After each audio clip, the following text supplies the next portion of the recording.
Bom dia a todos, espero que estejam todos bem. Sejam bem-vindos ao segundo dia de atividades da Pocket City. Espero que estejam aproveitando ao máximo e já peço para que aproveitem aí, comentem no chat o que acharam aí do primeiro dia das atividades, o que mais gostaram, né? Quais as expectativas para a nossa mesa de hoje, as atividades do restante do dia. Vamos nos apresentar aí no chat, certo?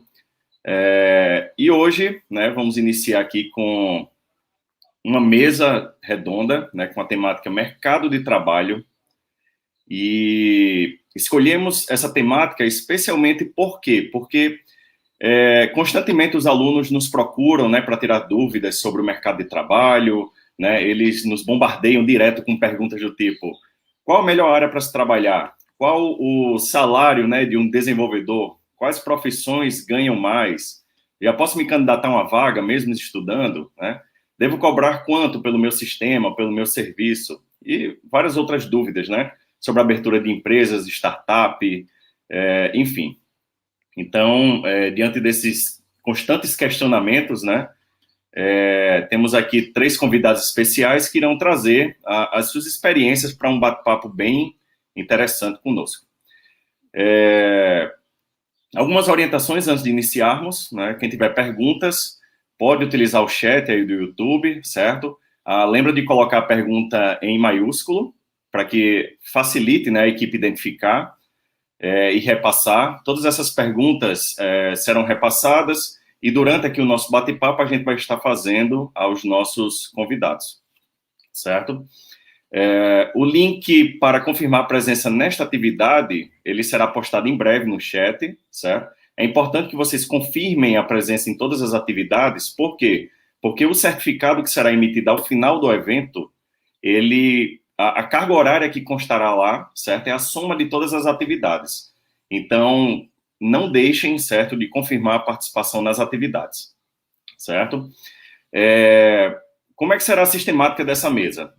Nós vamos iniciar com uma apresentação, cada participante terá aí de 10 a 15 minutos para expor sua experiência com o mercado de trabalho, certo? Logo depois teremos aí mais 25 minutos de discussão e cerca de 20 minutos para perguntas. Eu vou tentar dar uma inovada aqui nessa mesa, durante as discussões eu vou tentar ir buscando algumas perguntas aqui no chat, certo? Também vou tentar direcionar aqui a mesa para algumas temáticas interessantes sobre o mercado de trabalho, desde a formação, desde o perfil do profissional, né, hoje do mercado de trabalho, entre várias outras coisas. Então, dependendo aí da temática que estivermos discutindo, né, eu vou tentar buscar aqui algumas perguntas e a gente vai interagindo até o final da mesa, certo? Por fim, espero que aproveitem bastante esse momento, né, seja um momento bem esclarecedor para todos vocês que estão principalmente iniciando na área de tecnologia da informação, né? Então, eu me chamo Bruno Gomes de Araújo, sou professor de Sistemas de Informação do IFRN Campus Canguaretama, fui aluno da casa, né, eu fiz o curso de Tecnologia em Desenvolvimento de Software, que hoje ele se chama TADES, ou Tecnologia, Análise e Desenvolvimento de Software. Já atuei no mercado por um curto período, né, como freelancer, desenvolvi alguns aplicativos, sites para algumas empresas aqui na região, certo? E neste momento, eu vou fazer uma breve apresentação sobre o perfil dos convidados. Desde já agradeço o aceito em participar deste momento, né? Será muito importante para todos que estão assistindo, é muito enriquecedor, né?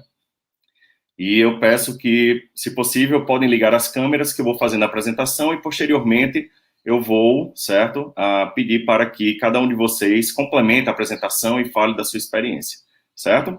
Então, estão presentes aqui Renato Rodrigues, ele é administrador de empresas e analista de sistemas, líder coaching, especialização em boas práticas e normas da qualidade como ISO, ITIL, COBIT, Scrum, NPS.br, MEG, PMBOK. Administrador do banco de dados, fundador e CEO da Soft Tecnologia, certificada ISO 9001, MPS.br, nível F, e reconhecida pelos prêmios Sebrae, MPE, GPTW e PPQ-FNQ. Certo? Bem-vindo, Renato. Está aqui presente também Emanuel Vieira Fernandes, Webflow Developer na Eventials e entusiasta do movimento No Code. Também está presente aqui João Teixeira Carvalho Neto, possui graduação em Engenharia da Computação, com ênfase em Automação Industrial e em Engenharia de Processos de Plantas de Petróleo e Gás Natural pela Universidade Federal do Rio Grande do Norte, mestrado e doutorado em Engenharia Elétrica pela mesma universidade, professor do quadro efetivo do Instituto Federal de Ciência e Tecnologia do Rio Grande do Norte, desde 2013, na área de manutenção de equipamentos de informática, ministra de disciplinas de ensino técnico e graduação na área de eletrônica, manutenção, suporte e informática, é professor permanente do mestrado profissional do programa de pós-graduação em uso sustentável dos recursos naturais, do IFRN, onde ministra disciplinas na área de sustentabilidade e gestão dos recursos naturais. Atualmente ocupa o cargo de diretor da inovação tecnológica e coordenador do Núcleo de Inovação Tecnológica do IFRN. Tem experiência em pesquisa e desenvolvimento tecnológico na área de engenharia elétrica e eletrônica, com ênfase em energia solar fotovoltaica. Então, vocês estão vendo aí que, né, temos aqui 3 perfis bem interessantes para a gente discutir, né, tem uma mesa bem rica sobre a temática mercado de trabalho, desde a visão acadêmica, né, a parte mesmo de empresas, a parte mesmo de desenvolvedor, né, e aí nós vamos começar, né, este momento. Eu convido, certo, para iniciar, o senhor Renato Rodrigues, para expor a sua experiência no mercado de trabalho à frente da empresa Softcom. Fique à vontade, Renato. Maravilha, professor Bruno. Eu quero parabenizar a iniciativa da instituição, né, em promover esse encontro, né, academia, mercado. Isso faz com que a gente sempre tenha aquela provocação, aquela inquietação, né, de sempre estar se aproximando, né, e, claro, compartilhar aqui as nossas experiências, um pouco do que a gente está vivenciando nesses últimos 25 anos, mas acho que eu poderia falar até meio que uns 250 anos, porque a pandemia acho que incrementou, acho que pelo menos uns 200 anos aí nessa transformação, né? Nós estamos num mercado que está em constante transformação, adequação, né, aceleração. Então, hoje, né, o profissional de tecnologia é um dos profissionais, acho que tem mais destaque no mercado de trabalho. Eu gostaria de pensar, de fazer uma colocação assim, que acho que a taxa de desemprego do mercado de tecnologia ela é negativa, né? Acho que assim, quem tem um emprego é que deveria estar desempregado. O cara que está empregado é o que tem 2, né? Então, o mercado está muito aquecido, né? Então, assim, a instituição, nessa iniciativa, é muito importante, porque agora, mais do que nunca, e assim eu digo com propriedade, porque eu já conversei com a instituição, eu já recebi os alunos, acho que cerca de 2 ou 3 anos atrás, lá na Softcom, e eu faço essa atividade de encontro Academia Mercado já pelo menos há 13 anos, né? Então, assim, a gente sempre teve essa pegada da aproximação e da formação, de ensinar também, né? De pegar o aluno que está num nível acadêmico e fazendo uma imersão de mercado. Então, assim, as empresas que aprenderam a ensinar, olha que interessante, as empresas que aprenderam a ensinar, elas continuam ainda se destacando, mesmo num mercado de trabalho, né, como se posiciona atualmente, né, de bem aquecido, tá? Então, a minha experiência de mercado veio da fundação da Softcom. Antes de fundar a Softcom, eu era ajudante de professor numa escola de informática há 25 anos atrás. Há 25 anos atrás tinha curso de DOS, tá, gente? Tinha curso de Windows, Word. Talvez o Emanuel não é dessa época, né? Mas eu acho que eu, o professor Bruno, o João Teixeira somos dessa época, né? Que ainda tinha os cursos ainda de DOS, de Windows, de Word, de Excel. Tanto naquela época lá eu era ajudante de professor em escola de informática. Acho que o primeiro aprendizado que eu posso compartilhar com quem está aqui conosco, tá, gente? Que o primeiro emprego não é o melhor emprego que vai te pagar mais, e sim é o emprego que vai te ensinar mais, tá? Então, eu era ajudante de professor numa escola de informática, então eu tinha um aprendizado contínuo, tá? Então, assim, foi a minha primeira experiência profissional, me ensinou bastante, tá? Claro que depois a construir a Softcom foi uma trajetória de você encontrar o match né, entre oportunidade e mercado, é o conceito de empreendedorismo, de encontrar algo que tenha valor. Hoje o pessoal fala muito já em MVP, pitch, as coisas já estão muito mais evoluídas, startup, pensamento ágil, né, aprender a errar, errar e aprender, né, errar rápido para acertar rápido, tá? Então as coisas hoje já estão bem mais conceituadas. 25 anos atrás a gente fazia as coisas muito no tato, hoje não, as coisas já tem métodos construídos para um pensamento ágil, para um MVP, né, para uma experiência de mercado. E depois passei para, acho que é uma das maiores experiências do empreendedor, é formar um time, né? Hoje a Softcom, ela tem 8 unidades próprias e 74 franquias, somos uma empresa nacional, tá? Uma empresa que nasceu aqui vizinho, na Paraíba, mas que já tem uma capilaridade, uma abrangência pelo Brasil inteiro, tá? Nosso time de profissionais hoje somam cerca de 500 profissionais, tá? São 250 aqui na base e 250 distribuídos nas franquias, tá? Atendemos hoje um público que é o varejo, né? Então, hoje é o micro e pequeno empresário, o dono do mercado, o dono da padaria, né? O dono da loja de roupas, né? O material de construção, autopeças, né? Então, nós temos vários clientes aí na região do campus, então, aqui do Brasil. Então, esse cliente do varejo, do comércio, é o cliente da Softcom. Softcom, que solução ela faz hoje? Softcom é uma solução de ponto de venda, né? Ela é uma solução hoje de delivery, de loja online, e também temos conta digital, tá? Então, assim, a gente tem hoje um universo financeiro, o universo do ponto de venda e o universo do delivery. Nós temos a nossa plataforma de delivery, que também é o meu carrinho, tá? Que faz uma analogia aos iFoods, né? Uber Eats, tá? Então, assim, hoje temos várias profissões na área de TI dentro do nosso time, então vou poder compartilhar muito como é que funciona uma squad, né, a visão nova de desenvolvimento, de pessoas multidisciplinares, balançar a cabecinha de vocês e falar que não tem só dev, até porque o Manuel vai falar de um tema bem interessante, que é no code, né? Eu já vi, rapaz, ele vai começar já a polemizar já com o assunto. logo aqui numa instituição. Então, quando eu vi o tema do Emanuel, eu falei, nossa, ele vai falar o code num evento aqui, né? Então, tá bom. E assim, é bem legal a colocação dele, porque hoje muitas empresas têm pensado nisso, né? E assim, eu também vou balançar vocês, gente. Tem muita vaga para gerente de projetos, gerente de produto, pessoal na área da qualidade, QA, tá com muita vaga para QA, tá, gente? Então, assim, DBA. Então, o pessoal focou muito dev e esqueceu das outras. Então, o mercado está também faltando tudo, né? Então, assim, não é só dev, não. Está faltando todas as outras. E, às vezes, o cara está numa instituição de ensino e ele não está com aquela pegada dev, ele está com outras pegadas. E ele fica naquele negócio, poxa, mas eu não vou ser dev, eu vou desistir. Não desista. Você pode ser um cara de QA, você pode ser um cara de produto. UX, hoje o desenvolvedor hoje, gente, ele só faz as coisas com protótipo, ele não faz mais aquele negócio antigamente, que ele pegava uma coisa do zero e ia fazer da cabeça dele, ele não faz mais isso, né? Tem um cara de UX que pensa na jornada, na experiência do usuário, que deixa lá a coisa pronta e o cara vai lá e codifica, tá? Então, assim, eu fiz uma apresentação bem, assim, aberta, bem informal, tá, professor Bruno? Mas, assim, estou aqui à disposição, tá, para compartilhar, debater, tá? E, claro, numa próxima oportunidade, visitar a instituição, né, para que a gente possa aí fazer esses encontros, né, tão breve, presenciais, tá? Então, agradeço o convite aqui, estarei aqui com vocês aprendendo também. Agradeço, Renato, excelente considerações, né, que você fez, fantástico mesmo. Já a gente vai comentar um pouquinho sobre o que você falou, né?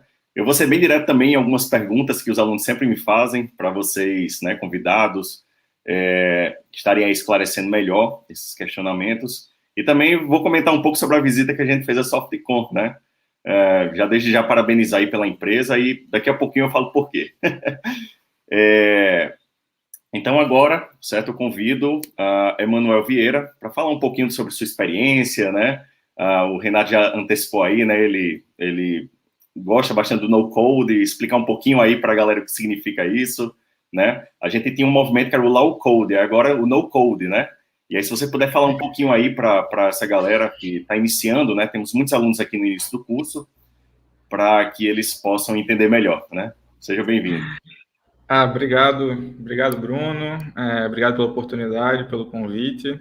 Bom dia para o Renato, para o João e para todo mundo que está assistindo a gente aqui. Fiquei muito feliz de poder estar compartilhando um pouco de coisas que eu gosto tanto, né? Assim, meu dia a dia de trabalho. Dando um primeiro parâmetro inicial sobre mim, né? Como eu iniciei essa jornada. Eu comecei aos 17 anos, né? Hoje eu tenho 25.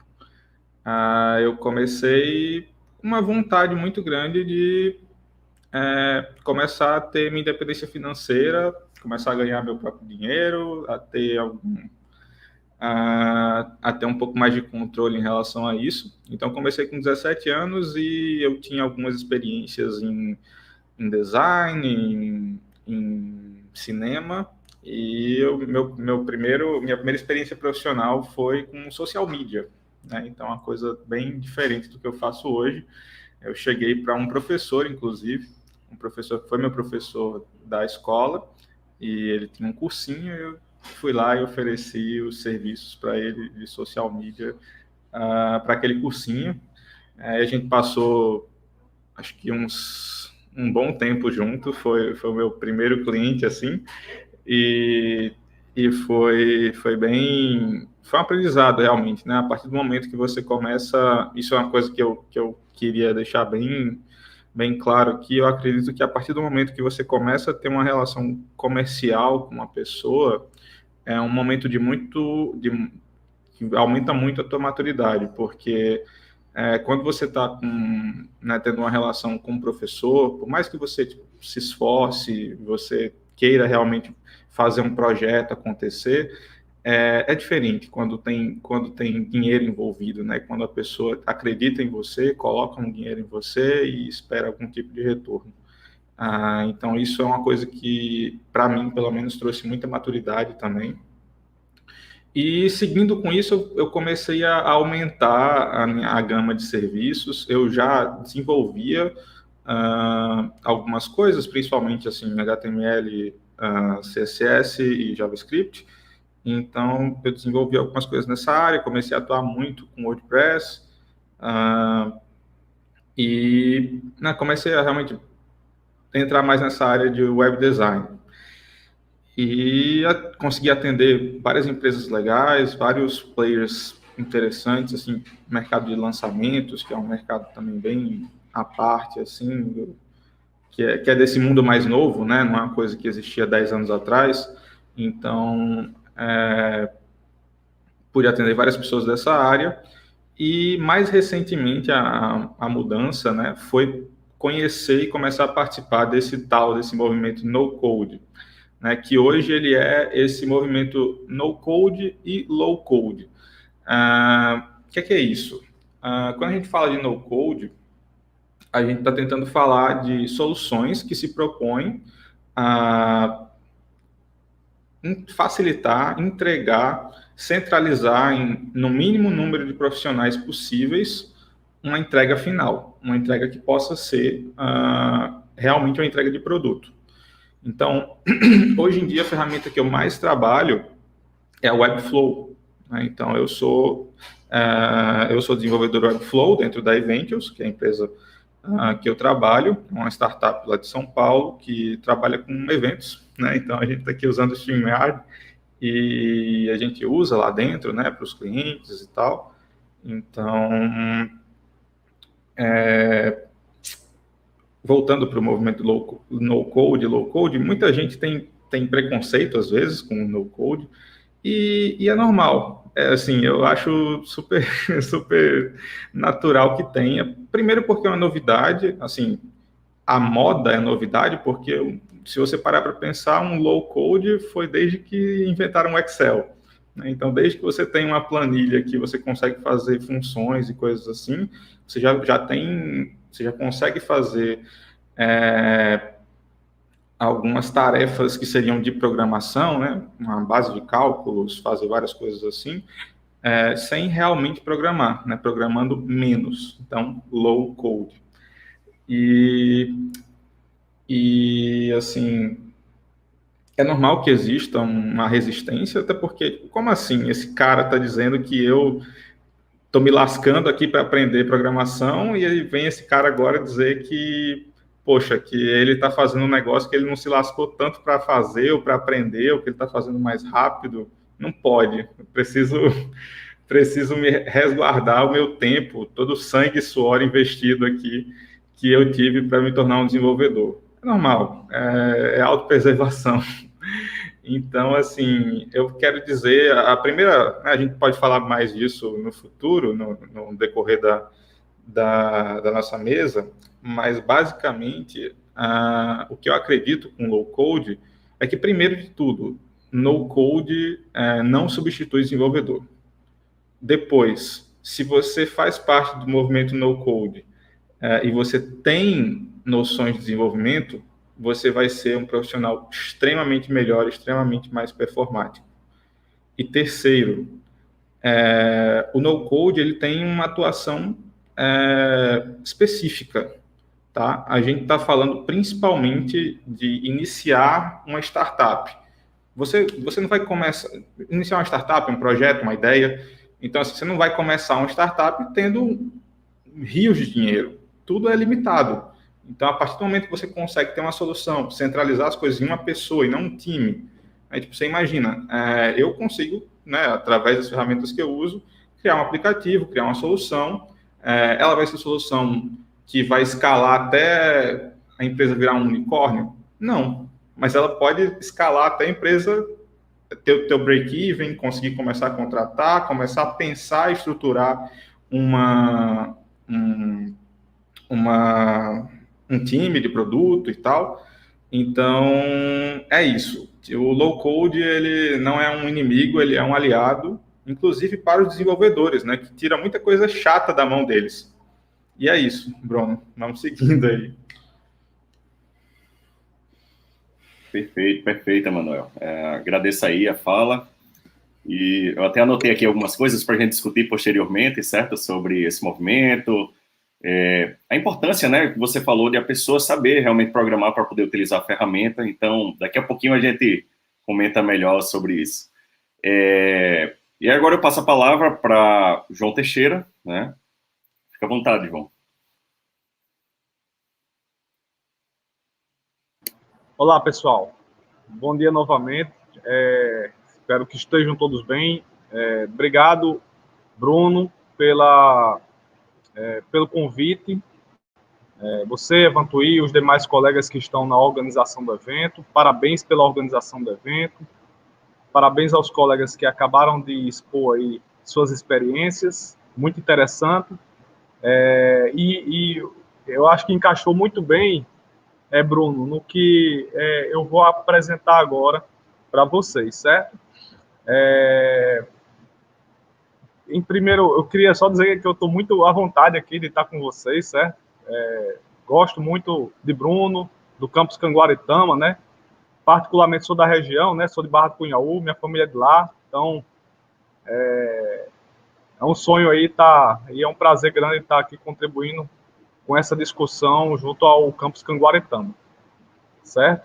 Então, gente, agora eu vou alterar aqui para minha apresentação e possivelmente eu não vou ver aqui vocês mais, certo? Eu vou ficar só na apresentação, então caso vocês tenham alguma observação para me avisar, vocês me falam, tá? Então, eu vou falar um pouquinho sobre a pesquisa em tecnologia de informação e comunicação na perspectiva da inovação e do empreendedorismo inovador, certo? Eu sou o professor João Teixeira, sou professor dessa instituição, do IFRN, e sou coordenador do Núcleo de Inovação Tecnológica do IFRN, que é responsável pela geração dos ativos em propriedade intelectual provenientes, produtos técnicos e tecnológicos provenientes de nas nossas pesquisas, e também diretor de inovação tecnológica. Bom, o primeiro ponto que eu queria mostrar para vocês é que a pesquisa ela tem um papel muito importante para o desenvolvimento desses produtos. E acreditem, na experiência que nós temos, e Bruno, como professor, também sabe muito bem disso, que o produto tecnológico, a inovação, ela vem de uma forma mais clara e mais natural quando você busca por soluções, por problemas de prática da demanda social, e principalmente aquelas baseadas na ciência, certo? Então, e assim, um ponto importante é que nosso aluno ele tem esse diferencial de observar a dificuldade da região e buscar solucionar esses problemas. E aí a gente vê a pesquisa não só como uma mera pesquisa para a geração de produtos, mas a gente vê a pesquisa como um caráter transformador da ciência, da realidade social, do processo produtivo e do estado da técnica vinculado à área. E aí não tem como a gente deixar de falar de inovação e de desenvolvimento tecnológico para a sociedade. Quando a gente cria pesquisa, a pesquisa ela é baseada na busca de soluções por problemas práticos das demandas sociais, você gera inovação, você gera... Esse conceito de inovação, só para vocês verem, é mais amplo do que aquilo que vocês imaginam. Muita gente acha que a inovação é algo absoluto novo, e não é. Eu vou desmistificar isso aqui para vocês. Bom, segundo o Christopher Freeman, que é esse estudioso britânico de inovação, e ele também é economista, inovação é o processo que vai incluir atividades técnicas, concepções, desenvolvimento, gestão, e que vai resultar na comercialização de novos ou melhorados. Aí que parou naquele negócio da gente dizer que inovação é só novos produtos, né? Existem melhorados também. Produtos ou na primeira utilização de novos ou melhorados processos. Então, onde é que eu quero chegar aqui? Que qualquer melhoria também é inovação. A roda, ela ainda é uma inovação. A roda ela foi concebida há séculos atrás. Mas ainda hoje você tem modalidade de rodas que podem ser utilizadas em aplicações diferenciadas. E quando você cria essas novas rodas que são utilizadas em novas aplicações, você vai gerando também inovação. E aí, inovação para a sociedade, ela tem um conceito ainda mais amplo. Por exemplo, no momento em que você tem um local, olha só, como não necessariamente precisa ser algo novo, mas algo que impacte na sociedade. Então, no momento em que você tem um local uma seca severa, que você tem em certos períodos do ano problemas de abastecimento de água para irrigar a plantação, para alimentar o gado, e você cria, quebrando o paradigma, cria um sistema, por exemplo, de captação de água, e você, nessa perspectiva, possibilita que a plantação ela seja irrigada naquele momento de seca, você pode colher frutos, legumes, verduras, alimentar o seu gado em um momento que isso não ocorreria. O que é que acontece nisso? Uma melhoria das condições de vida das pessoas. Por quê? Porque você vai conseguir vender aquilo. Você vai aumentar a atividade econômica do local.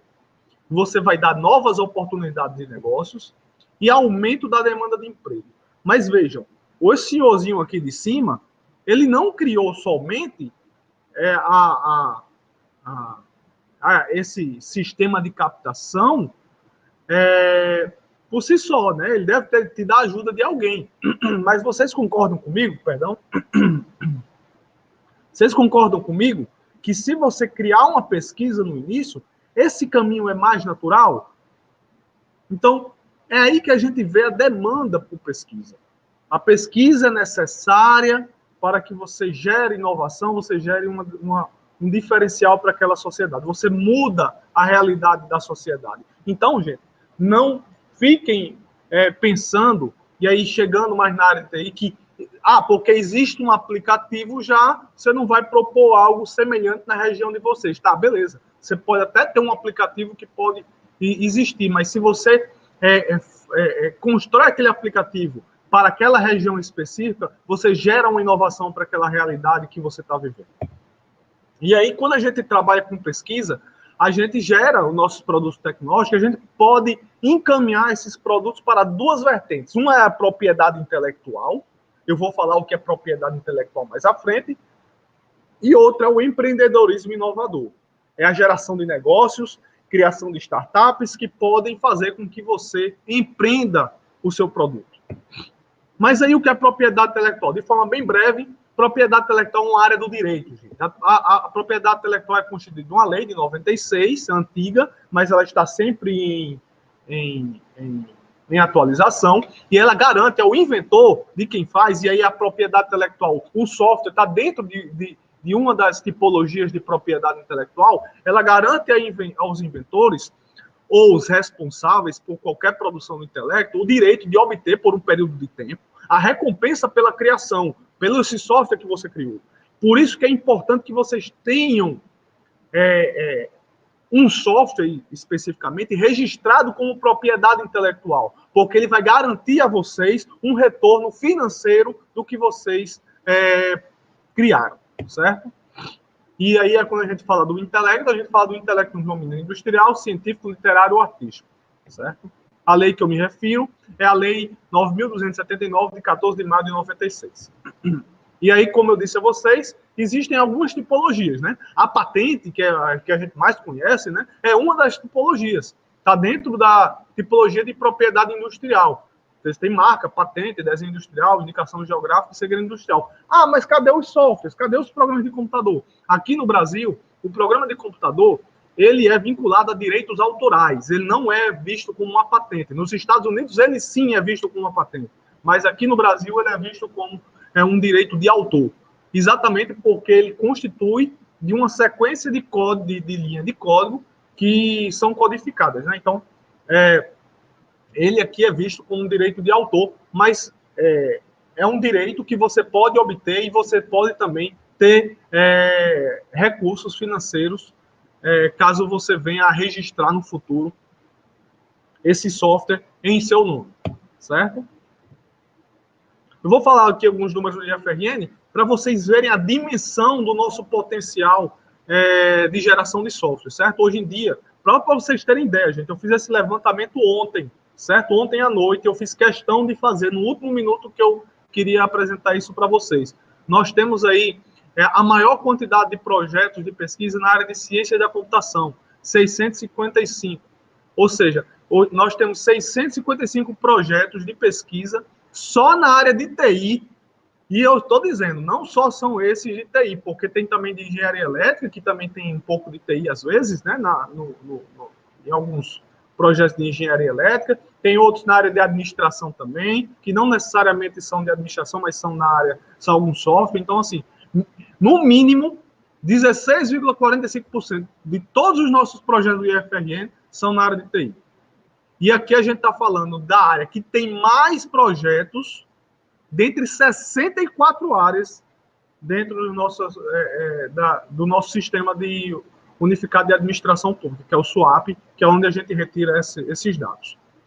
Dado muito importante que levou o IFRN a ter hoje 130 registros de software, sendo a instituição com o maior número de registros de software dentre as 41 da rede dos institutos federais. Certo? Esse é outro dado muito importante. Por que isso? Quase todos os campos da nossa instituição têm o curso de TI, tem algum curso de TI, certo? Então, vários deles têm um curso técnico integrado em informática, informática para a internet, sistema web, o TADS, que o Bruno fez, enfim, né? E aqui vocês têm, no campus Canguaretama, vocês agora têm um novo leque de cursos nessa área também. E quais são os softwares do IFRN? Tá, você falou que 130, mas vamos conhecer aqui os mais famosos. Gente, o SUAP. O SUAP é o software um dos mais famosos do IFRN. Né? O que vocês utilizam foi desenvolvido por servidores do IFRN. Ele hoje foi desenvolvido, né? Ele não foi desenvolvido para fins comerciais, apesar de poder, no futuro, ser utilizado também para este fim comercial, mas ele hoje está em 49 instituições. No Brasil todo, nós temos aí IFPB, vários institutos federais, até o MEC utiliza, lá em Brasília, utiliza o SUAP em algum módulo, certo? Então, hoje, o SUAP atende 185 mil usuários aproximadamente. O outro software, esse vocês devem conhecer, o RN Mais Vacina. O RN Mais Vacina foi um projeto desenvolvido pelo LAIS em parceria com o NAVE, que é o Núcleo Avançado de Inovação Tecnológica do Campus Natal Central. Também é outro software desenvolvido pelos nossos pesquisadores e alunos. E o que é que eu faço para poder submeter o meu registro de software no IFRN? Primeiro, você, aluno, deve ter o contato do seu orientador, vocês desenvolveram um software, vocês já têm um software já pronto, vocês devem ir atrás do edital de proteção de propriedade intelectual. No ano de 2021, é esse edital aqui, o edital 5, né? O edital de apoio à proteção à propriedade intelectual. Porque toda vez que a gente submete algo para o Instituto Nacional de Propriedade Industrial, para fazer o registro do software, para que no futuro você tenha o retorno financeiro de uma possível comercialização desse software, a gente tem que criar um edital. Então, a gente utiliza esse recurso dentro desse edital. Então, a ideia é que vocês preencham esse formulário, que é aqui o Comunicação de Invenção, preencham tudo, depois vocês vão abrir um processo, no caso, o coordenador do projeto vai abrir um processo para a coordenação de pesquisa, coordenada no Campus Canguaretama, pelo professor Bruno Vitorino, e depois ele vai dar ciência e vai enviar para a diretoria, ao qual faço parte. E aqui a gente faz o restante, certo, gente? Aqui a gente vai submeter o registro ao INPI, ao Instituto Nacional de Propriedade Industrial, a gente vai criar um termo de cessão de direitos patrimoniais, que é quando a gente divide as partes entre dos futuros ganhos econômicos para os pesquisadores, né, inclusive os alunos, e a gente gera um código de registro, que é esse aí, que garante que esse software é seu e ninguém tira, certo? Que você pode depois comercializar esse software. E aí, vocês podem perguntar, e o mercado em TI? Você falou muito aí sobre o software e tal, mas e o mercado em TI hoje, gente? Isso aqui eu vi também recentemente, essa é uma reportagem, uma notícia do início do ano, né? Que o segmento em TI deve ter crescimento de 7% em 2021, certo? Então, esse crescimento aí, gente, é na área de TI, mas quando você vê somente na área de tecnologia de informação, né, esse crescimento é maior, de 11%. Né? Então, a IDC, ela apontou que os investimentos em 2021, eles devem estar voltados para a área de segurança, e eu vou dar um exemplo, gente, aqui no final dessa apresentação, de que nós temos um case de sucesso aqui no IFRN da área de segurança, certo? Inteligência artificial, nuvem pública e modernização de sistema de gestão. E as tendências são também que podem impulsionar esses investimentos, é o 5G que está chegando aí, a pandemia e a grande necessidade de conectividade, ou seja, vai demandar mais o desenvolvimento de softwares, o smart home, uma vez que agora, gente, quem não trabalhava home office, agora viu uma outra forma de trabalhar, certo? Então, o trabalho home office hoje deixou de ser aquele negócio que você tinha que fazer e agora é algo mais natural. Agora é algo que virou uma coisa natural e agora talvez até seja uma estratégia para você gerar algum recurso a partir de um software. Então, o smart home, né, hoje em dia, tudo agora está sendo feito dentro de casa, né, devido a essa questão. Então, o smart home vem também com uma busca de lares mais funcionais, inteligentes, para impulsionar o setor de automação doméstica, visto a necessidade de um maior trabalho em casa agora, devido a essa questão da pandemia. Também nuvem e gestão da nuvem e segurança também. Bom, e aí vocês perguntam, professor, eu tenho um software, como é que eu vou empreender? Você empreende, gente? Aí o IFRN tem isso, né? Pode ofertar essa ajuda para vocês, é a utilização, o empreendimento deles em uma incubadora tecnológica. E aí, o que é uma incubadora tecnológica? Gente, imagine, você tem um software, certo? Você criou um software, certo? E você quer... Desculpa. E você quer fazer com que esse software ele seja comercializável, que você tenha toda e que você tenha todo o conhecimento para colocar ele no mercado de trabalho, vá a uma incubadora tecnológica. A incubadora vai oferecer tutoria qualificada, capacitação, experiência na área do empreendedorismo, para que vocês consigam aprimorar os seus protótipos e os seus modelos de negócio, certo? E lá vocês vão ter, durante 2 anos, ou até talvez mais, um pouquinho, não mais do que 2 anos e meio, capacitações, tutorias em modelagem, gestão de negócio, gestão de projetos, métodos ágeis, marketing, gestão financeira, etc. E aí, quando você for graduado, gente, você vai estar preparado para o leão do mercado de trabalho, certo? Para você conseguir vender o seu software. E hoje, desculpa, vocês têm aí 9 incubadoras distribuídas em nossa instituição, né? A ITNC aqui no campus Natal Central, próximo aqui da reitoria, a ITMO no campus Mossoró, a ITCART no campus Cidade Alta, Trevo no campus São Gonçalo do Amarante, ITMacau em Macau, Ital no Alto Oeste, em Pau dos Ferros, ITZN no campus Natal Zona Norte, ITCeridó no campus Caicó e TJC no campus João Câmara. E nós temos aí mais 3 incubadoras no mínimo para serem criadas aí nos próximos 3 anos. Tá, mas se eu tiver só uma ideia, por exemplo, aí a incubadora tecnológica do campus Natal Central, que é a nossa incubadora mais antiga, ela foi até fundada em 1998, ela também tem uma atividade que é diferenciada, é a atividade de pré-incubação. Você tem só uma ideia. Eu quero aprimorar essa ideia, eu quero gerar um MVP, um software. O que é que eu faço? Eu vou na incubadora, a incubadora vai ter essa aula, essa turma de hotéis de projeto durante uma capacitação que dura de 3 a 6 meses, para que vocês tirem a ideia e coloquem a ideia para valer, para funcionar, e vocês talvez saiam até com software. Então, os hotéis de projetos das incubadoras tecnológicas também funcionam nessa perspectiva, né? De traduzir uma ideia e gerar um produto para que no futuro você possa incubar esse produto.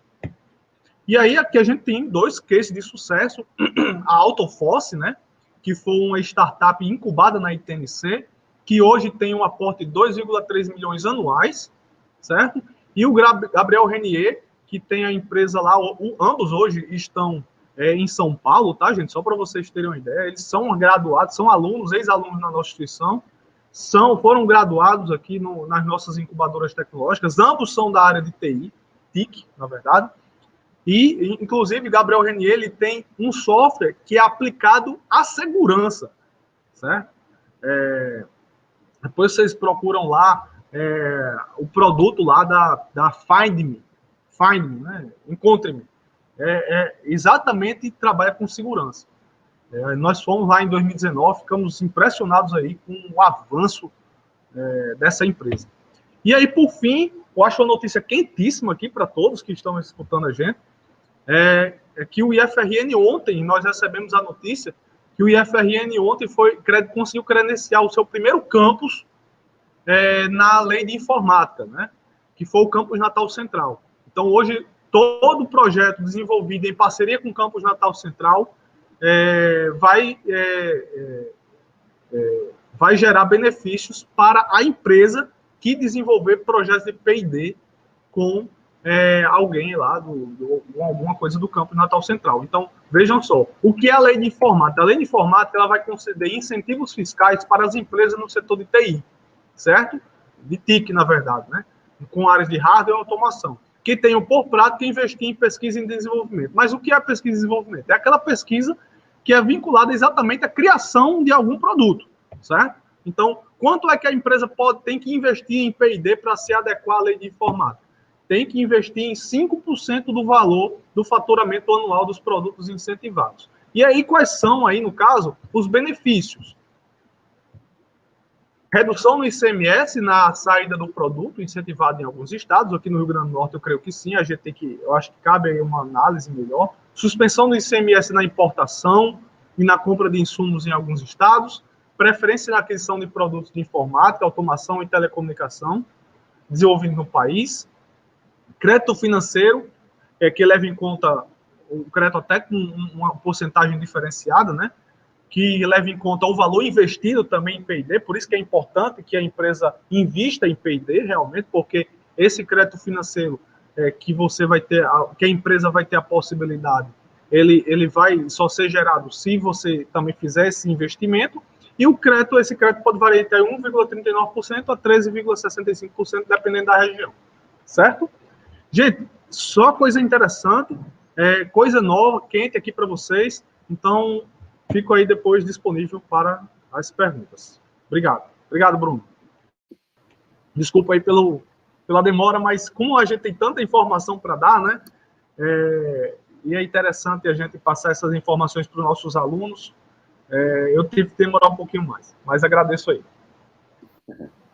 Tranquilo, João Teixeira. Eu agradeço aí a sua fala, foi importantíssimo, né? Ele chegou até animado hoje. Bruno, tem uma notícia quente aqui sobre a lei da informática, né? Posso falar? Pode, vamos lá. E aí, muito interessante, né? Esses benefícios que trazem aí para a nossa área. Eu já vou iniciar aqui a discussão, nosso segundo momento da mesa, certo? Com perguntas já diretas. Eu vi aqui que já tem bastante perguntas no chat também, então eu vou tentar começar aqui pela formação, a gente discutir um pouco sobre formação do profissional, né, o que é importante durante essa formação, o que é importante ele fazer para se destacar no mercado, né? Eu já vi aqui que tem algumas perguntas relacionadas a isso, de Rebeca, né, e de Roberto, por exemplo. Roberto pergunta aqui, qual foi os maiores obstáculos no mercado de trabalho no início da trajetória profissional de cada um de vocês, né? E Rebeca, ela pergunta, o que vocês diriam que é mais importante para um emprego na área? Experiência, indicação ou formação acadêmica, né? E aí, eu já linko isso com algumas falas aqui, por exemplo, o João Teixeira, ele falou que a prática, a experiência é muito importante para esse início de carreira de qualquer pessoa, né? De qualquer profissional. Então, ele está sempre envolvido, né, nas atividades, procurar fazer algo a mais, né, desenvolver esses projetos. E, posteriormente, eu tenho uma outra pergunta em relação a isso também, como registrar, como a gente pode provar isso no currículo, né? Então, eu já direciono essa pergunta, eu vou começar aqui com o Emanuel, né? Emanuel, como foi a sua preparação inicial, né? Quais foram os seus principais obstáculos para você começar a atuar no mercado de trabalho? Olha, eu acho que o primeiro obstáculo é como tudo que você faz a primeira vez, né? Você tem medo, você sempre tem aquele medo do não, né? A partir do momento que você vai dar a cara a tapa e vai dizer... a gente tem uma ideia meio esquisita, assim, né? Quem não tem uma pegada tão... uma cabeça de vendedor, assim, vou chamar assim, que eu pelo menos não tenho tanto. É um desafio a cada dia desenvolver mais essa área para mim. Então a gente tem vergonha, a gente fica, poxa, como assim? Eu estou oferecendo uma coisa para o cara, mas eu estou pedindo para ele me pagar. Então, assim, isso começa a mexer com alguns pontos da sua cabeça que você fica assim, como assim? Tipo, você começa a querer se fechar e ter vergonha e tal. Então, eu acho que o primeiro desafio é entender que se você tem capacidade de solucionar um problema e a pessoa tem necessidade de resolver esse problema e tem disponibilidade para pagar uma pessoa para fazer, se você não oferecer isso, você vai estar perdendo uma oportunidade, você vai estar quase que deixando esse cara assim, entrar por maus caminhos na empresa dele, deixar de ter os resultados que ele precisa, porque você teve vergonha.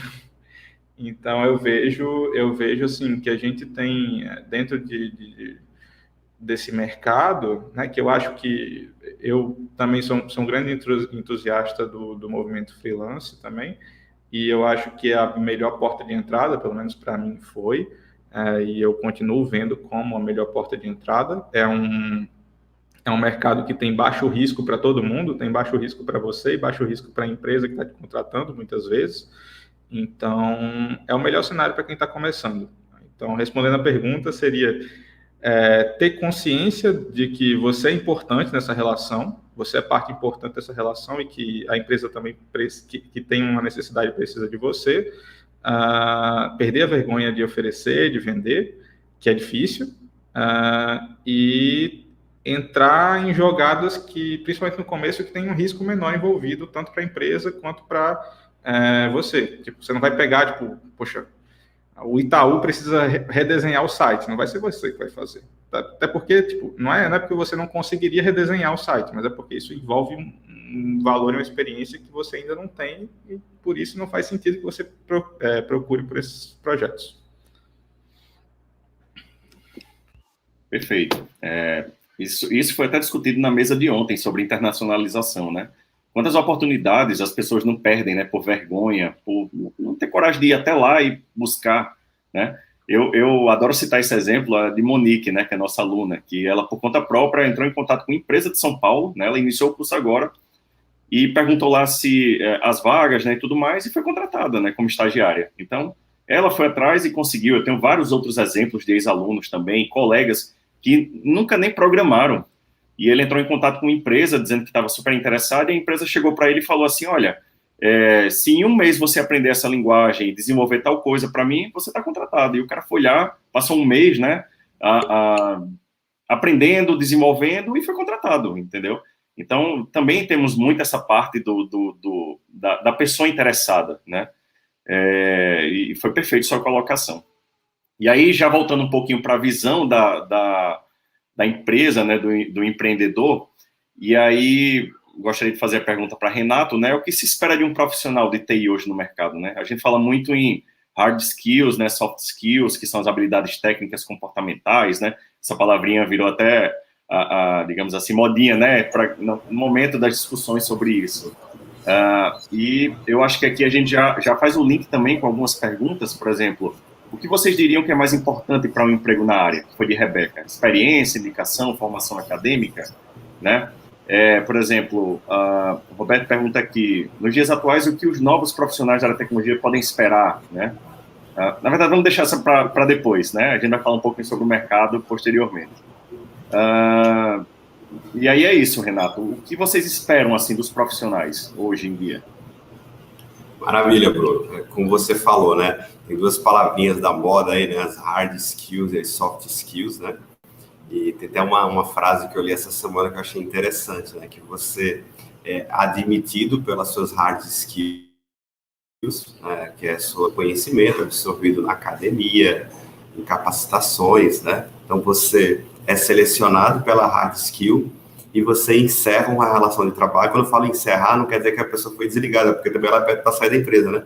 E você encerra pelas soft. Interessante, né? Você é admitido pela hard e encerra uma parceria com a empresa, né? Ou sendo desligado, ou solicitando desligamento pelas soft skills, que são as suas habilidades comportamentais, né? Que é seu nível de comunicação, relacionamento, criatividade, resiliência, resolução de conflitos, engajamento, confiança, né? Tem vários, né, adjetivos aí, né, que colocam bem as nossas habilidades comportamentais, né? E isso aí, de fato, por mais que sejam feitas dinâmicas, né, entrevistas com psicólogos ou com gerentes de pessoas, você não consegue mensurar muito bem, né, as soft skills, que são as habilidades comportamentais e emocionais, né, do profissional, tá? Então, assim, o que é importante a gente falar, né, nesse momento, né? O mercado está muito aquecido, tá? Então, o mercado ele não está com tantas barreiras, tá, de conhecimento como antigamente, né? Então, normalmente as empresas elas têm, né, seus desafios quando é para a área de desenvolvimento, quando é para a área de UX, né? Ele tem lá nos seus repositórios desafios para que a pessoa possa medir o conhecimento e avaliar em que estágio a pessoa esteja, se ela está no estágio iniciante, intermediário ou júnior, pleno, sênior. Então, com base nesses desafios, as empresas podem te avaliar.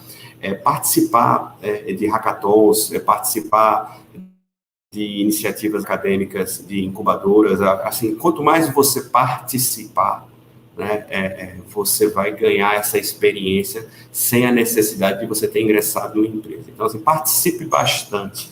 Tá? Quanto mais você participar, mais você vai, digamos, ganhar confiança para que você pleiteie uma vaga. A nível de ingresso numa empresa, no nosso caso aqui da Softball, nós fazemos ingresso muito por estágio, tá? E nós contratamos.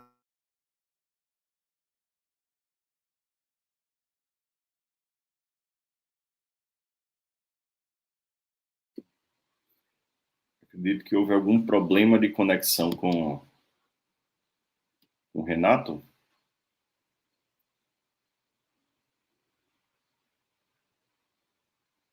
Certo, tranquilo. Então, tivemos aí um probleminha com a conexão de Renato. Vamos continuar aqui à mesa, né, com essa discussão. Continuando aqui, né, a discussão,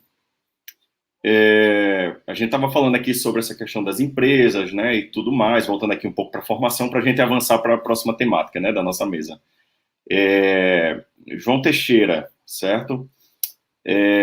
O quanto é importante, né, essas parcerias entre empresas, instituições de ensino, né, ou seja, estamos trazendo também essas práticas para dentro da instituição.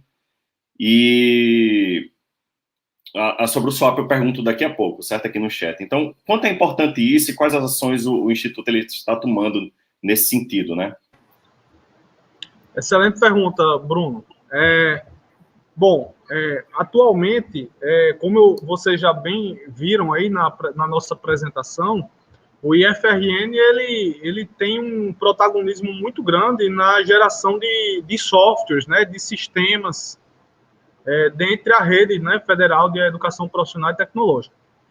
E isso se deve principalmente, e aí eu vou fazer uma análise crítica aqui, isso se deve principalmente exatamente a quantidade de cursos na área de TI, né, que nós temos hoje. Então, isso é um ponto. Agora, a criação de novos softwares, ela, como eu falei na nossa apresentação, a pesquisa e a criação de novos produtos, elas precisam ter um fim. Qual o fim? O fim é transferir para a sociedade. E quando a gente fala em transferir para a sociedade, não fala só de transferir para entidades públicas, mas sim para empresas. Nós estabelecermos transferências, licenciamentos de tecnologias, de software para empresas.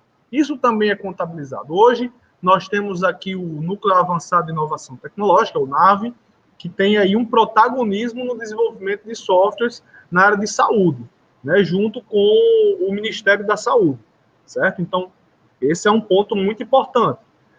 Agora, nós precisamos avançar sempre mais. Sim, outra coisa, recentemente nós até criamos um edital de desenvolvimento de softwares em parceria com a Secretaria de Saúde Pública do Rio Grande do Norte também. Então, foi outro edital muito interessante. Mas a gente vai precisar, nesses próximos anos, inclusive devido a essa limitação de recursos federais que nós temos recebido todos os anos, de realmente firmar a parceria com empresas, certo? Os nossos alunos, para que a gente consiga destravar esse ecossistema de inovação que envolva a empresa, a gente gere tecnologia para as empresas, certo? E a gente consiga também dar oportunidades para que nossos alunos tenham experiência e façam ou uma empresa própria, ou eles sejam contratados por uma empresa. Então, tudo é experiência. E essa experiência, Bruno, eu acho muito importante a fala de Emanuel e de Renato, nesse sentido, porque somente com a experiência de uma vivência prática, de você estar ali vendo a necessidade de uma empresa, vendo a necessidade de uma região, por exemplo, alguma coisa específica, que você vai conseguir se adequar ao mercado de trabalho, certo? Então, é nessa perspectiva aí que a gente tem que trabalhar. Tem que trabalhar realmente estabelecendo esses projetos de parceria com a empresa, que é um caminho para que nossos alunos obtenham experiência e possam empreender ou serem contratados aí futuramente por empresas. Perfeito. E já aproveitando aqui o gancho, os alunos muitas vezes nos procuram assim, mas eu tenho uma ideia de abrir uma startup, tenho até gente para trabalhar comigo, mas ele tem aquela visão assim de que vai ter muito gasto, não tem dinheiro naquele momento, né, e tudo mais, um apoio. E aí nós temos as incubadoras, né? Então, um aluno como esse, quais seriam as orientações, né, para ele? Quais as facilidades que o incubador ela traz para um aluno que quer abrir uma startup, uma empresa, né, trabalhar bem no empreendedorismo? Bruno, outra excelente pergunta. Eu acredito que um dos caminhos mais importantes que nosso aluno ele tem a oportunidade de seguir é o caminho do empreendedorismo inovador, certo? Então, o nosso aluno, ele consegue gerar inovação.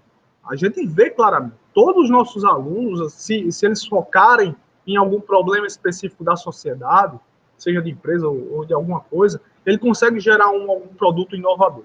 E a gente viu que inovação não é algo absoluto. Isso a gente já desmistificou. E aí, o caminho que a gente possa... Porque, assim, o aluno, ele vai fazer o software, mas não vai ter a visão do mercado. De como empreender aquilo, de como utilizar aquilo, de como receber o recurso financeiro. Quais são as técnicas mais utilizadas para você ter uma maior eficiência na venda do seu produto. Como você gerir o marketing do seu produto. Todos esses pontos são muito capacitados durante 2 anos de forma exaustiva em qualquer incubadora que algum aluno nosso queira empreender seu negócio, certo? Então, as incubadoras, elas são o caminho para que o nosso aluno se prepare para o mercado de trabalho. E quando a gente fala se preparar, é se preparar em gestão financeira, em gestão de marketing, em gestão de negócio, aprender a fazer um pitch, aprender a comercializar aquilo com outras pessoas. Então, não necessariamente o aluno precisa ter algum recurso investido alto, né?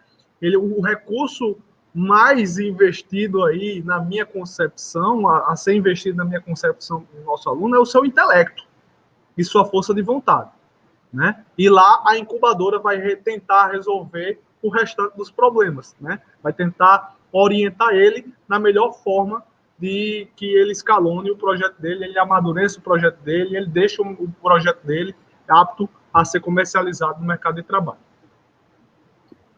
Perfeito. Fizemos até uma visita técnica lá com alguns alunos, né? Eles dispõem lá de contador, uma equipe para trabalhar na parte de inovação, né? Então tem toda essa parte de consultoria, né?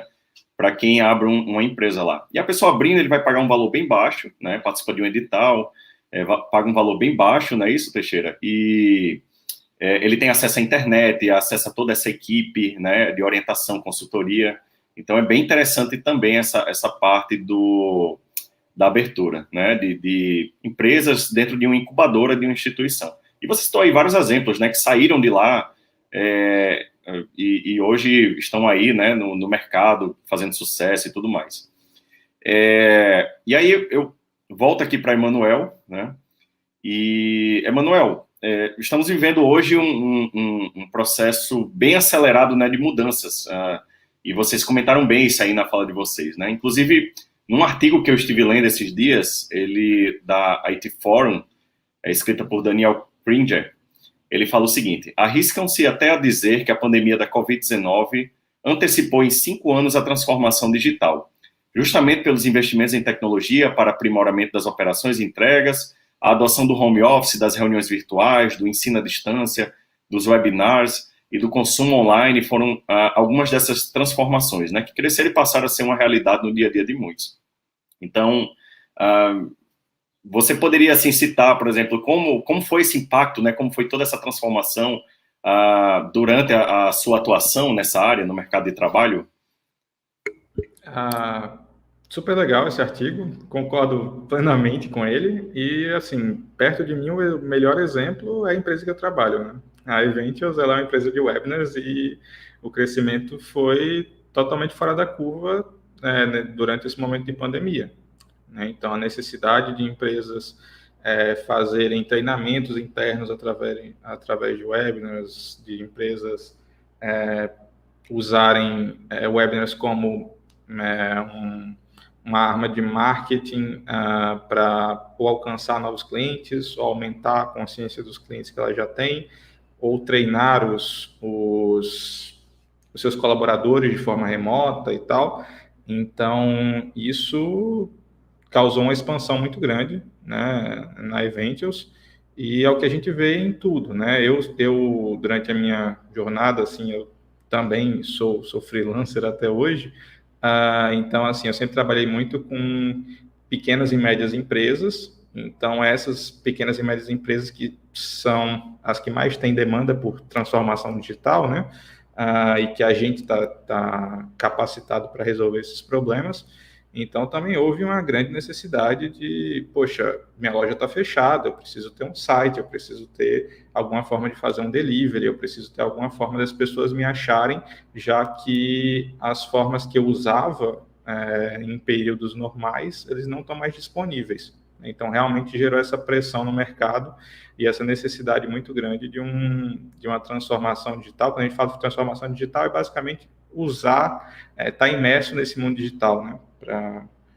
Para que fique claro.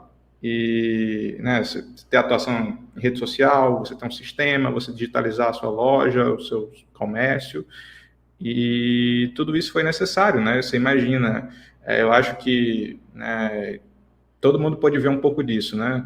De Natal, de São Paulo, a Canguaretama, a, sei lá, qualquer outra cidade, você vê que agora o mercadinho da esquina atende para o WhatsApp também.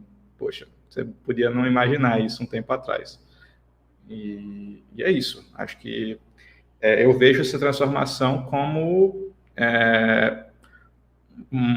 chamou atenção para essa necessidade que era latente, e aí gerou uma demanda descontrolada pelos profissionais, pelos serviços, pelos produtos, e a gente está ainda vivendo essa demanda desbalanceada, assim, ainda. A gente ainda não, na minha opinião, a gente ainda não bateu a curva de demanda, ela ainda está muito mais alta do que a de oferta, e né, a partir do momento que a empresa passa a ter sistemas, ela nunca mais vai parar de ter demandas por isso, né? Então, essa que é o lance mais mágico dessa transformação digital. Então, o cara ele tinha uma barreira inicial, que era digitalizar a empresa a primeira vez, e depois disso ele precisa de manutenção ou de incrementos na solução que ele tem.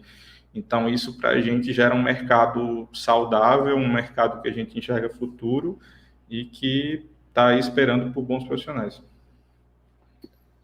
Perfeito. E aproveitando aqui a pergunta de Roberto, né? O que esse profissional hoje ele deve esperar do mercado, né? Como é que ele deve se preparar hoje para atuar no mercado, já que houveram todas essas mudanças, né? Quais dicas você dá? Qual caminho ele deve seguir a partir de agora, né? Para que ele possa atuar aí nesse novo mercado? Acho que quando eu estava começando, eu demorei a entender duas coisas, que são as coisas mais simples. Risco e confiança.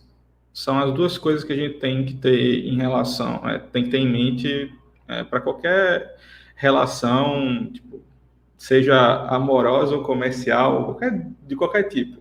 A gente sempre vive uma equação entre risco e confiança, né? Pode botar também um retorno no final, mas assim, risco e confiança. Então, assim, como é que eu faço para que a empresa que eu quero olhe para mim, confie em mim e sinta que me contratar ou contar com os meus serviços, né, no caso de um freelance, seja o menor risco possível que ela pode ter. Esse é o segredo da negociação. É você ser a proposta que apresenta o menor risco e a maior confiança. Olha, eu posso chegar para você e falar, olha, eu já trabalhei com a Suno Investimentos, já trabalhei com Natura, já trabalhei com empresas grandes, e isso vai gerar uma confiança. Poxa, você entregou projetos, né, para essas empresas, eles voltaram a te contratar, deu tudo certo, você entregou do começo ao fim. Poxa, que legal. Então, começo a ter uma visão diferente de você. E ter o mínimo de risco, né? Então, olha, eu vou detalhar para você, no caso de um freelancer, eu vou detalhar para você todo o meu processo. Pô, você precisa de um site?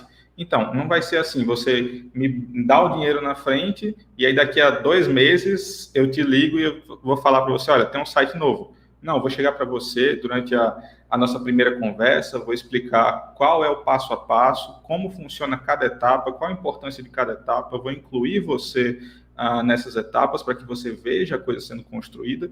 Então, a cada momento que eu estou fazendo isso, eu estou diminuindo os riscos. O cara está vendo o que eu estou fazendo, o cara está vendo onde o dinheiro dele está indo.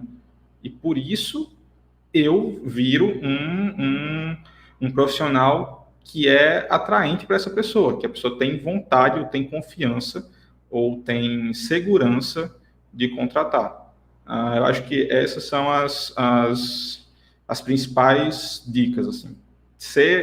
Tentar minimizar ao máximo os riscos que essa pessoa vai ter de te contratar, até porque em maior ou menor grau é uma aposta, e se você diminuir os riscos dessa aposta, você fica mais valioso, você fica mais atrativo para essa empresa e diminuir os riscos. Então, olha, se isso der errado, a gente tem um plano B, se acontecer alguma coisa, a gente vai ter esses e esses caminhos para seguir, eu estar disponível nesses horários, a gente vai ter um treinamento de entrega no final. Então, resumindo, diminuir risco e aumentar a confiança para começar no mercado e para se manter nele também. Agradeço aí, Emanuel. Perfeito. Bem-vindo novamente, Renato. A gente está aqui discutindo sobre os efeitos da pandemia, né? Nesse novo mercado, como os profissionais eles devem se preparar a partir de agora, né? E eu já aproveito, já que você retornou, né? Direcionar já aqui uma pergunta. No período da pandemia, né? Os desenvolvedores da sua empresa, eles ficaram em home office. Como foi essa adaptação para eles, né? Trabalhar dessa forma, né? Mudar do presencial para o home office. Você poderia falar um pouquinho sobre isso?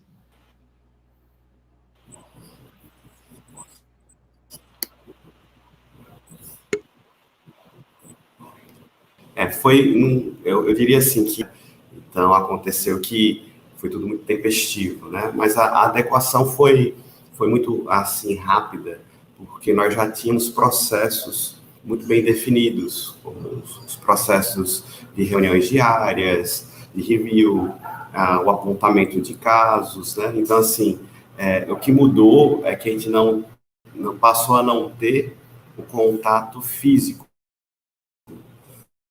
mas os processos para ter apontamento de casos ou mudar a visão de ponto eletrônico para a entrega, né? Então, você não precisa mais ter um ponto eletrônico, você precisa ter uma entrega. E você faz uma estimativa bem feita, um esforço bem definido, e aí você define qual é a entrega e faz as reviews, né, para que você possa ter, né, a garantia da entrega do prazo, né? Então, assim, o home office foi, sim, assim, algo muito, assim, brutal, né, porque você teve que fazer 100%, né, não é algo que você faz experimentando, né? Então, assim, isso fez com que, de fato, a mudança física foi brusca. Agora, a de rotina, não, foi muito bem, assim, aceita pelos profissionais. Nós continuamos ainda, tá? Mesmo ainda com a vacina avançada, 70%, 80% do nosso time está em home office ainda, tá? Eu mesmo estou de home office, eu só vou na empresa, né, para reuniões, né? Então, eu sempre vou uma vez na semana, então tem alguma reunião que eu provoco, mas a reunião poderia ser online, mas eu provoco a ida para poder ver pelo menos a squad, para ver pelo menos o setor, porque a gente tem preocupações da perda da identidade, né? Assim, a pessoa ficar muito tempo em home e ela não enxergar mais a empresa, não enxergar mais o seu colega, né? Então, são pontos que ainda a números, né, e o aprendizado vai nos falar, né? Nós que trabalhamos com projeto, planejamento, o aprendizado e a referência é muito relevante, né? E a gente não tem para o que está acontecendo agora, né? Nós estamos produzindo o aprendizado e a referência para gerações posteriores, né? Então, assim, mas eu digo que é um movimento que veio para...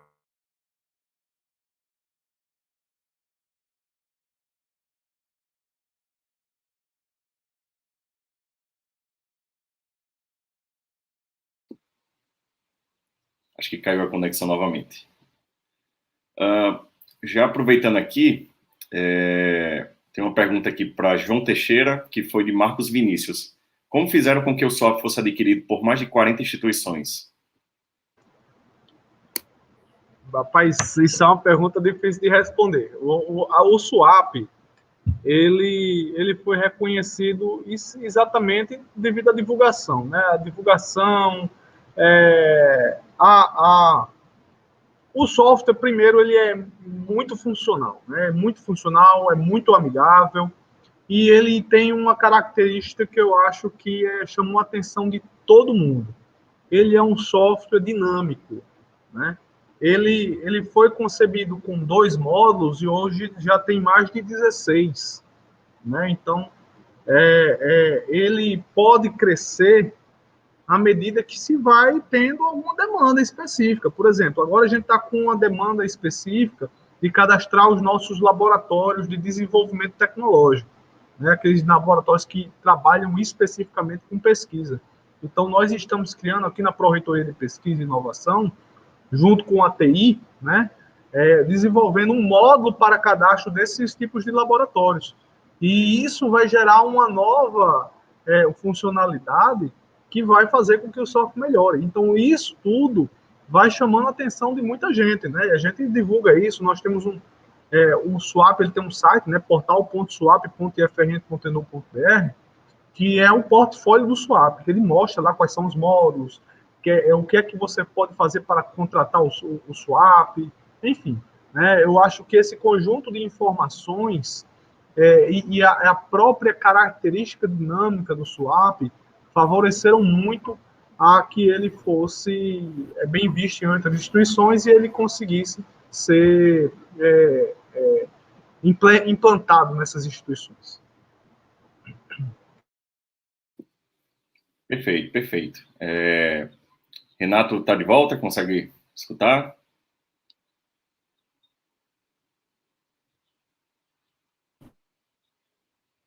Acho que ainda continua.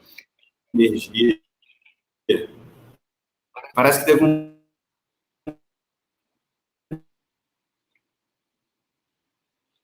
Eu acho que caiu novamente. Aproveitando aqui uma pergunta de David Carvalho ao Emanuel. O Microsoft Power Apps é uma espécie de plataforma no-code? É sim. É sim. Ela é mais para low-code do que no-code, mas então ela tem ainda... Ela já é mais rebuscada, né? Quando a gente fala sobre desenvolver aplicativos, você sempre vai estar desenvolvendo alguma coisa relacionada a banco de dados, a estados, a coisas mais que findam sendo um pouco mais que envolvem um pouco mais de programação, né? Não é só clicar e arrastar um texto, uma imagem, coisas assim. Então eu diria que é low code. Ótima ferramenta, tem mercado e vale a pena aprender. Eu, para essa categoria, eu prefiro o Bubble. Bubble.io, se você colocar .io, você colocar aí também é um concorrente do Microsoft Power Apps, no caso é o da minha preferência, mas seja bom em qualquer um dos dois, está bem. Entendi, perfeito. Renato está de volta agora, né, com a energia e a internet. Voltou os dois agora, voltou os dois. Que legal. E eu não estou na empresa, acho que é uma coisa que a gente vai ter que fazer no home office, né? Toda aquela parte que a IT nos ensinou, né? Que é a gestão da contingência, da continuidade. Em casa você não monta gerador, você não monta 2, 3 internets, mas é uma coisa que vai evoluir para home office. Pode ser, gente, é uma oportunidade, tá vendo? Os home office não estão preparados para a gestão de continuidade que a IT nos ensina. Temos bastante com as aulas também, viu, Renato? A internet cai, a família passa atrás.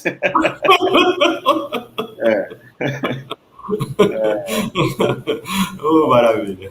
Mas é isso, eu queria já te direcionar uma pergunta aqui de Monique, né? Ela falou assim, no início o Renato falou sobre outras áreas. Quais dicas vocês dão para quem quer começar a atuar como Product Manager ou Product Owner dentro das empresas de tecnologia?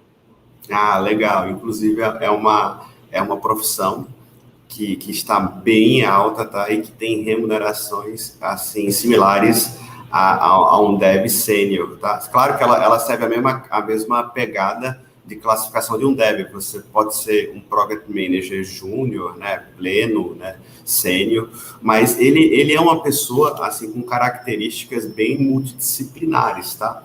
É o cara que ele consegue fazer mapeamento de negócio, tá?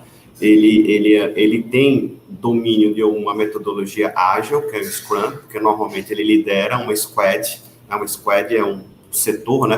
Não sei como é que eu posso falar para vocês, mas quando se falar squad, lê esse setor, né, de pessoas multidisciplinares. Então, geralmente, um Product Manager, ele está lá, né, nesse time. Ele é o cara que normalmente ele direciona o backlog, ele que faz a concentração de requisitos.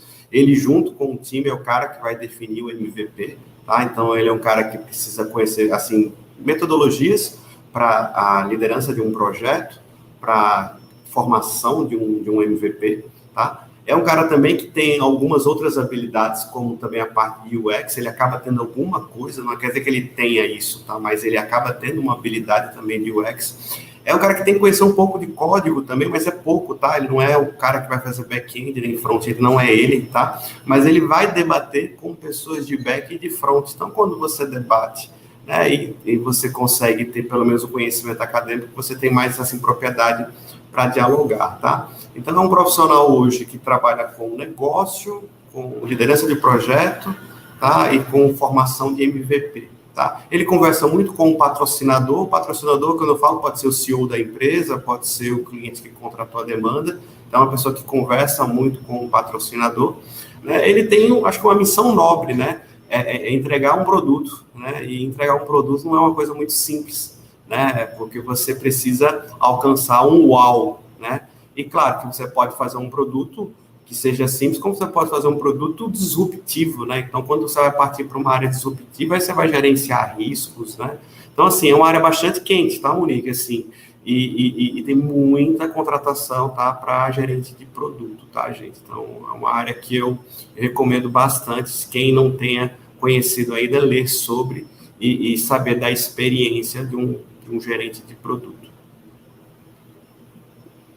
Legal, legal. Tivemos a oportunidade de visitar a Softcom, né? E que empresa, né? Assim, os alunos saíram de lá fascinados, nós também, né? Docentes, e toda a estrutura, todas as didáticas que vocês usam lá, metodologias, né? E aí, assim, Renato, hoje, né? Está tendo uma escassez aí de profissionais, né? Uma disputa, inclusive, né? Para contratar e está super difícil. E o que é que vocês têm feito, assim, para conseguir manter, né, os profissionais, trabalhar? Eu vi várias práticas bem interessantes lá na época, né, desde a gamificação, entre outras. E no caso de hoje, assim, nesse cenário novo, né, o que é que vocês têm feito para poder estar contratando, manter, né, os profissionais lá com vocês? Como você falou, Bruno, o mercado ele está transformado, né? Porque o home office ele rompeu as barreiras geográficas, aquilo que eu falei há pouco, né? O fato do nosso campus estar no Rio Grande do Norte poderia ser um obstáculo, hoje é uma vantagem, né? Porque os profissionais não eram assediados, hoje eles são assediados pelo Brasil, e se a pessoa sabe falar inglês, pelo mundo, né? Então, assim, hoje a barreira, né, e as fronteiras, elas foram rompidas, né? Então, assim, o que uma empresa precisa fazer, tá? Ela precisa manter diálogo, ela precisa manter um clima, né? Ela precisa manter uma liderança próxima, né? Ela precisa manter uma remuneração justa, tá? Então, assim, você precisa ter um equilíbrio, tá? E o equilíbrio, eu falo muito, que ele é assim, em cérebro, né, coração e bolso, né? Então, se você conseguir manter o equilíbrio do cérebro, do coração e do bolso, né, você consegue fazer a retenção. E olha que interessante, né? A gente fica pensando que é só o bolso. Não é, tá, gente? É um equilíbrio, tá? Também não deixa de ter o bolso. Então, eu digo que todos os profissionais têm 3 órgãos.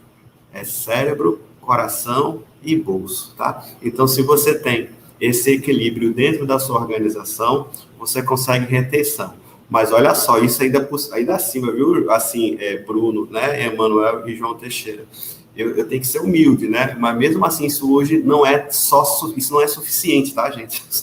Não é mais suficiente. Então, uma coisa que eu percebi e que a gente já faz há um bom tempo é o que eu falei, acho que logo no início, a empresa precisa saber ensinar. Então, e é muito duro, tá, gente? Às vezes você tem um colaborador que trabalha com você 10 anos, 12 anos, e ele sai da sua empresa por uma proposta de bolso. E ele vai. Ele está errado, não está. Ele recebeu um desafio novo e ele vai agarrar. Mas você ensinou, você participou com ele durante todo esse tempo. Mas isso prova que a empresa sempre tem que estar ensinando, né, para ela ter profissionais sempre em formação, porque o mercado ele está muito, muito aquecido. Tá? É como vocês falaram, hoje a disputa é por mão de obra. Né? Então, se você não ensina e não faz um equilíbrio de cérebro, coração e bolso, né? Então você, de fato, né, vai ter escassez, né, de mão de obra.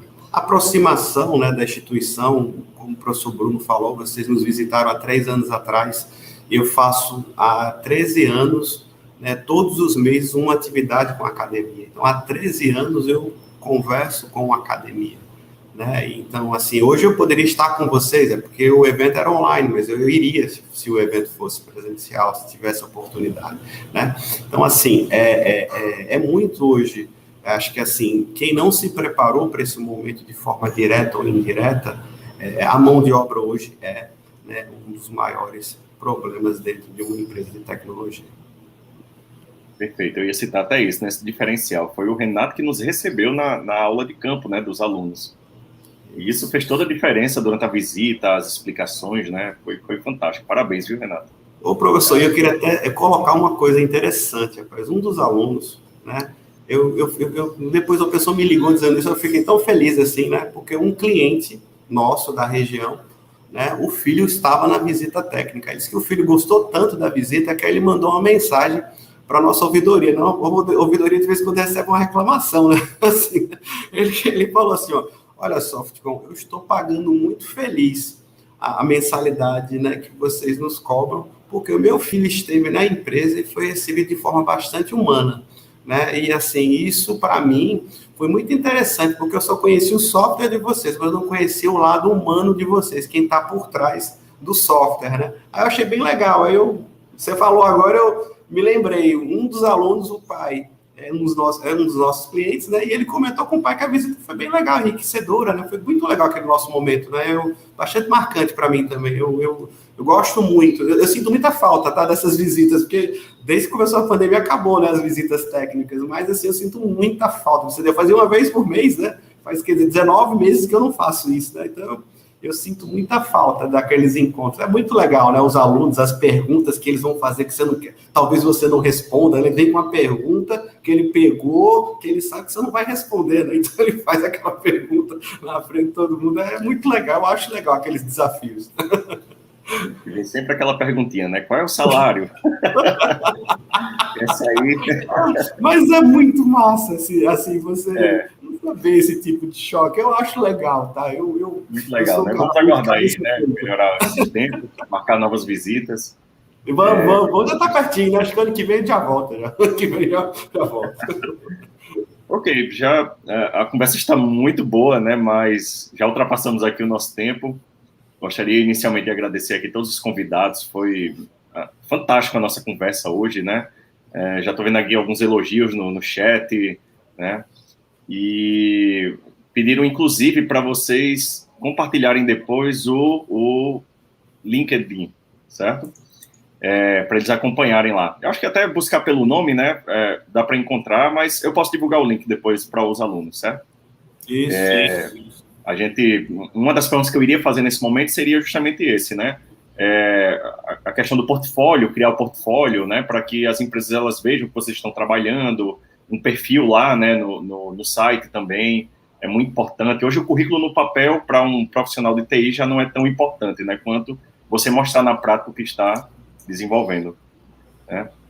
Então, eu gostaria de agradecer a presença de todos vocês, certo? Foi fantástica a nossa conversa. Antes de encerrar, só lembrar aqui aos participantes que hoje teremos ainda atividades no período da tarde, os minicursos, né, até às 15h30, e de 16 às 17 horas a sessão técnica do evento, e à noite a nossa mesa de encerramento sobre ciência de dados, certo? Vai ser bem interessante também, com os convidados Rodrigo Dantas da Silva, Gúbio, Aristóteles, e pela mediação de Tatiana Amaral, certo? Então estão todos convidados aí para participar do restante do evento, e agradecer, né, a vocês pela participação. Se quiserem deixar aí alguma mensagem final para os alunos, né, para quem participou aqui da nossa conversa, fiquem à vontade para a gente encerrar. Bom, eu vou me despedindo aqui, tá, gente? Eu parabenizando a iniciativa. A professora Tatiana conversou comigo, o professor Bruno, né? Parabenizar também tanto o Manuel e o João pelo conhecimento rico compartilhado, tá? E dizer que sempre estaremos à disposição, que quando a instituição retornar às atividades presenciais, me convidem. Eu gostaria de conhecer o campus, né? Conversar com os alunos, quebrar um pouco do paradigma de pensar que só temos devs como oportunidade no mercado. Existem muitas oportunidades, como uma pergunta que foi feita para mim da Monique, né, sobre o gerente de produto, né? Tem muita coisa legal no mercado, muitas outras profissões, e o que acontece às vezes é que quando o cara não se posiciona quando deve, ele acaba desistindo da carreira depois. Eu vi muitos casos desses, tá? E acho que é oportuno eu falar isso aqui agora, porque tem muitos alunos que às vezes podem estar com essa inquietação, né? Porque aqui temos professores, né? Temos desenvolvedores, profissionais de tecnologia. A gente sabe que a essência do algoritmo, da orientação a objeto, não dá muita vocação. Mas às vezes o cara não assimila isso, mas tem muita coisa boa dentro da área da TI, e aí a pessoa fica somente com esse escopo fechado e não olha as outras oportunidades que o mercado está oferecendo, tá? Então, assim, abrir, né, essa visão de leque de oportunidades e de profissões, né, e de especializações, tá, gente? E assim, e que vocês, tá, continue assim, né, promovendo esses encontros academia-mercado, que é muito bom, né, a gente inspirar, né, e levar para uma mensagem sempre positiva e uma mensagem empreendedora e inspiradora, tá? Então, contem sempre com a gente, sempre à disposição para conversar e aprender com vocês, tá bom? Acho que, da minha parte aqui também, só agradecer a oportunidade de poder estar falando com os professores, com o Renato também, e poder estar compartilhando um pouco dessa experiência. Eu sei que esse momento na hora que você está lá na sala de aula estudando, parece que as coisas demoram a acontecer, e isso gera uma ansiedade muito grande, né? E a gente quer resolver logo. Eu sou assim. Eu tenho uma história meio maluca, assim. Eu fui basicamente me agarrando nas oportunidades que apareceram, e isso foi me fazendo, mas claro que não é a regra. E eu quero, assim, eu botei meu LinkedIn aí, está disponível para vocês, inclusive a Monique já foi lá, já vou aceitar você aqui, Monique. E eu quero realmente, eu não comecei tanto a compartilhar, mas está aqui, primeiro ter recebido o convite, né, que é uma oportunidade, principalmente através do professor Elber, que me sondou, e aí a equipe de direção me convidou.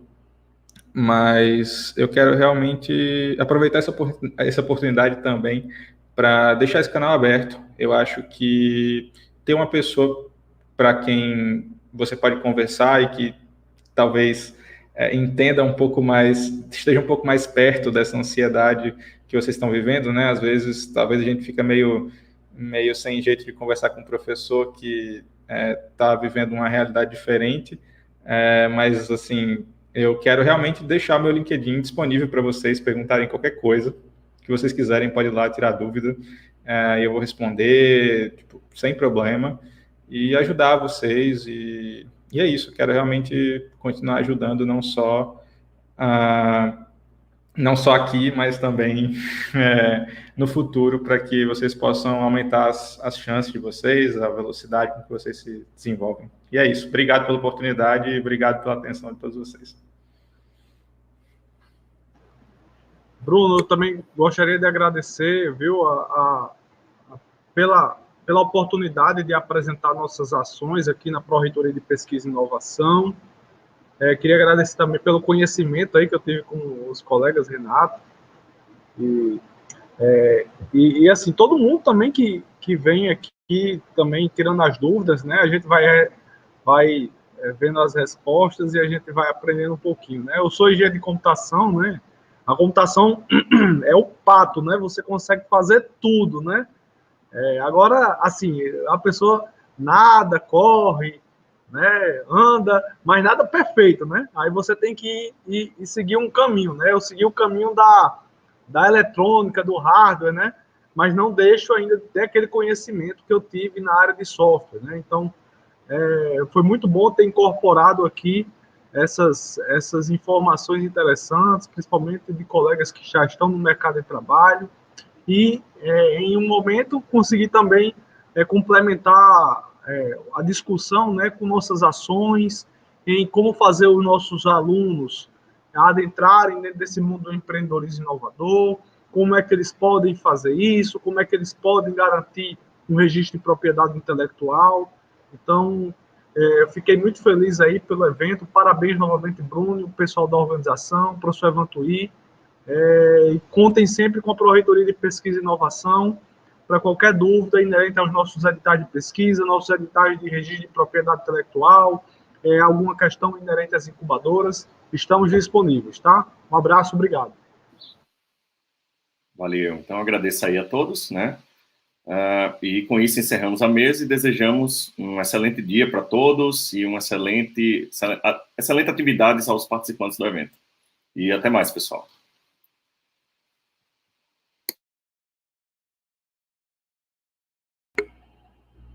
Valeu.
Se admire se um dia um beija-flor invadir a porta da tua casa, te der um beijo e partir. Fui eu que mandei o beijo, que é pra matar meu desejo. Faz tempo que eu não te vejo, ai que saudade doce. Se um Se lembrar, escreva uma carta pra mim. Bote logo no correio com frases dizendo assim: faz tempo que eu não te vejo, é pra matar meu desejo. Te mando um monte de beijo, ai que saudade sem fim. E se quiser recordar aquele nosso namoro, quando eu ia viajar, você caía no choro. Eu chorando pela estrada, mas o que eu posso fazer? Trabalhar é minha assim, eu gosto mesmo é de você. Eu chorando pela estrada, mas o que eu posso fazer? Trabalhar é minha assim, eu gosto mesmo é de você.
Essa loucura, calma.